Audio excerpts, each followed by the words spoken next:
Hi everyone, this is Adedayo, and on today's episode, I'll be teaching on how to use the arpeggio button. Let's go! So right now, you select the mode button and then you click on program.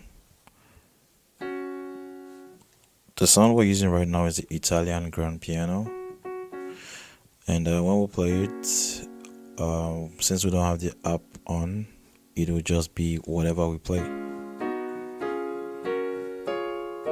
Now let's turn on the arpeggio button.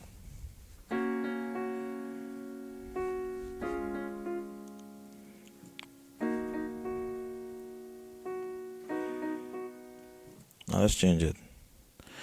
Let's leave that one on piano 1 on the app channel 1. Let's put something in channel 2.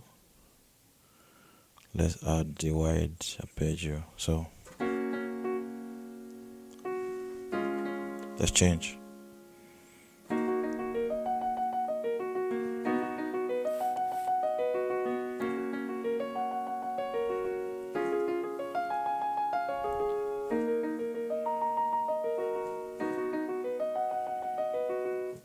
Let's add something else to 3.